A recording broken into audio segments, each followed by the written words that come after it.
டேஸ்டியான chicken cheese ball தான் வந்து எப்படி செய்யலான்றது ஃபர்ஸ்ட் பார்க்கலாம். வாங்க வீடியோக்குள்ள போகலாம். நம்ம வந்து வெஜிடபிள்ஸ் எல்லாத்தையுமே வந்து கட் பண்ணி எடுத்துக்கலாம். ஃபர்ஸ்ட் வந்து நம்ம ஆனியனை வந்து கட் பண்ணி எடுத்துட்டு ஒரே ஒரு சில்லி வந்து நம்ம கட் பண்ணி எடுத்துக்கிறோம். அதுக்கப்புறமா ஒரு லெமனில் வந்து நம்ம ஆஃப் தான் சேர்க்க போகிறோம். அதுக்கப்புறம் கொரியண்டர் லீஃப் வந்து நம்ம கட் பண்ணி எடுத்துக்கிட்டு சிக்கனை ஃபுல்லாகவே சாப் பண்ணி எடுத்து மொத்தமாக வந்து நம்ம ஒரு பவுலில் வந்து சேர்த்துக்கணும். ஓகேங்களா?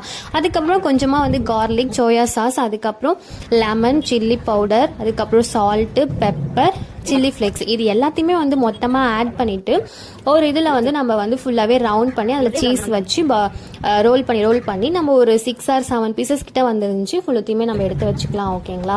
அதுக்கப்புறமா கொஞ்சம் பிரெட் க்ரம்ஸு, அதுக்கப்புறமா எக் இதில் வந்து நம்ம டிப் பண்ணி ஃப்ரை பண்ணி எடுக்க போகிறோம். ஃப்ரை பண்ணி எடுத்ததுக்கப்புறமா இந்த மாதிரி தான் வந்து இருந்துச்சு. பார்க்கவே நல்லா கோல்டன் ப்ரௌன் கலரில் வந்து கிறிஸ்பியாகவே வந்து இருந்துச்சு. நீங்களுமே இதை வந்து செஞ்சு ட்ரை பண்ணி பாருங்கள். சீரியஸாக சொல்கிறேன், வேறு லெவல் டேஸ்ட்டாக இருந்துச்சு. பிடிச்சிருந்துச்சுன்னா சப்ஸ்கிரைப் பண்ணி லைக் பண்ணி